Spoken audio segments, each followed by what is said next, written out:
Hi guys, Adam the OT back again with some more simple, fun and effective activities that are perfect for occupational therapy or home learning. If you like these videos and want to stay updated, don't forget to click subscribe. If there's any videos you'd like to see, let me know in the comments and I'd be delighted to do a video for you and your child. Okay? So today's activity is a great one. I love it a lot. It's called the Pringles Playtime.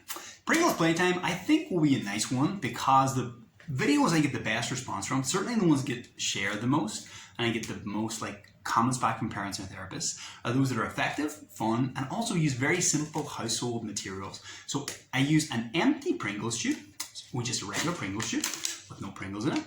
I've used these quite a lot in therapy, so like 10 or 12 games I play with these. Today I'm going to show you 3 of my favorites. We have the chip catcher, crisp catcher if you're Irish, the Pringles Projector, and the Pringles Piggy bank. Okay, so let's take a look at the Pringles Playtime. As if by magic. So the first activity is the chip catcher or crisp catcher. What you guys in America call chips, we in Ireland call crisps. So for the chip catcher, we need an empty Pringles tube. We need 3 balls of different sizes, okay? Starts off easier with a smaller diameter, harder and hardest. You can do this a bunch of ways. I have a similar game, so let me show you what the game is first. So you take the lid off the Pringles tube. What you're going to do is either throw the ball in the air with your dominant hand and catch it with your off hand. Then you can swap hands around. So you're going to throw and catch. Makes a very pleasingly loud noise because it's got a metal base. Same idea. We can throw and catch. The higher you throw it, so if I throw it high in the air, it gives you more time for motor planning, but also a little trickier because you'll have more movement as well, okay? With the tennis ball, it's almost the same diameter, as the Pringles tube, so you need to be very exact with that one. So throw and catch, throw it high, and catch, or bounce and catch. So it's really fun. You can have a 2-player game of this where you're throwing and bouncing to each other. The winner, or you play the game until you can get all 3 balls inside. As soon as you get one of the smaller ones inside, it stays in and you pick the bigger size, okay? For younger kids, you can do a similar game to that with a little plastic bucket and a balloon. The more air in the balloon, longer it will stay afloat. Less air, it'll fall quicker. And they have to catch it in the bucket, okay? Very nice, very simple. That's called the chip catcher, okay? Next, so the next activity is called the Pringles Postbox, or the Pringles Piggy bank, okay? I have 2 versions of this. What you're really doing is using the Pringles tube as a posting toy or a piggy bank.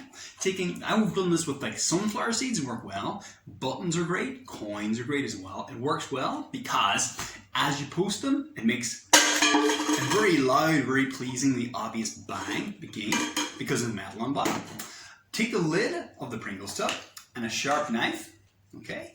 What you're going to do for the Pringles Postbox, for the Pringles Piggy bank, is just take the knife and the lid of the Pringles tube and then just score it down the middle. It'll just split relatively easily, okay? So if you see, I haven't cut out a letterbox shape there.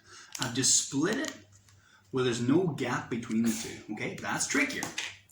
I'll usually have another, when I'm keeping these for therapy, I'll keep an extra lid at the bottom. This one I prepared before. If you see, I cut a little letterbox shape in this one, so that's simpler. If I'm just looking for the posting, I can use the letterbox for the buttons and coins and everything else, so that's fine. We can do that for reaching, grip, fine motor control. I more often will use this one that has just a lining in it, because for that, you need a little bit more manipulative control. So we have to not only put it in the right place, but actually sort of work it, push it, and feed it in, and push. It's very good for buttoning skills with a variety of shapes and sizes of buttons, because you have to pinch, push, and pull. So that manipulation works very, very well, okay? And that is called the Pringles Postbox or Pringles Piggy bank, okie dokie? Next! Now the last one, called the Pringle Projector, is one of my favorite ways to work on pre-writing skills. It's a very motivating way to do some writing skills work, okay? So we'll need our Pringles tube, some whiteboard markers, There, putting your Play-Doh is optional, but works really, really well, and a flashlight. Okay, we'll see how this works on camera. I was trying to film it in the dark, but it wasn't coming out really well. But in a darkened room, this is really going to grab their attention. Okay, so I'm going to take my lid of my Pringles Tube, use a red or any different color whiteboard marker to draw a pre-writing shape, or even like a letter formation as well. You can do this on the underside. So I'm going to do like a triangle today for them. So really obviously, so you can see a little triangle. Then I'm going to ask them to either draw it on the other side, putting it on the Pringles Tube.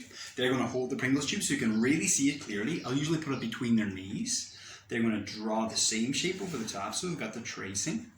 Or what they can also do is take their little, I'll give them a ball of Play-Doh and they'll roll out these little snakes. They can build the same shape on top. You might be able to see where I'm going with this.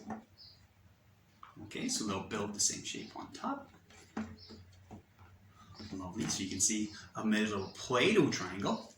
And as I want this to come alive, I'll put my little torch inside the tube, and it instantly becomes a projector. Zam. You can sort of see it on the wall there. Okay, then I'll project this in the wall and ask the person, I can do this on a whiteboard and get them to then trace it over whiteboard, make it really big. The further I go away, the bigger that shape will become. So we'll do really big movements, small movements, and grade it that way. Of course, if I'm going to use a projector like this, for a lot of my boys and girls too, I'm going to have to make one of these. A bat signal. It's hard to see there. In a darkened room, the bat signal works really, really well, and it's kind of fun. Of course you can do that. We can make the bat signal out of Play-Doh. You can make whatever little smiley faces or cartoon characters or anything else you like, okay? So that's it, guys. That's our 3 Pringle Playtime activities. We had the chip catcher, bouncing and catching, or throwing and catching, or the 2-player version. We have the 2 people with a little Pringle tub each, catching the 2 different size balls. You had the Pringles Postbox, or the Pringles Piggy Bank. Very good for grip strength, fine motor control, coordination, and those posting skills, or even dressing skills with the buttons. And lastly then, working on the pre-writing shapes with that Pringle Projector, using the lid of the Pringles box, the little Pringles box. The material this is made out of is actually really nice for writing on with whiteboard markers, but then projecting it on the wall so you get more work on vertical surfaces as well. You can make it small, keeping the projector close, the Pringles Tube close, make it really big the further you do it away. Because you can do it in a darkened room, it makes a very fixed like focus point too, and really captures the young person's attention, okay? That's it, guys. I hope you enjoyed those. As always, if you like these videos and want to stay updated, just click subscribe. Any videos you'd like to see, let me know in the comments or message me directly, and I would love to do a video for you, okay? Thank you so much, everyone, and that's it for me, Adam the OT. Till next time. Right.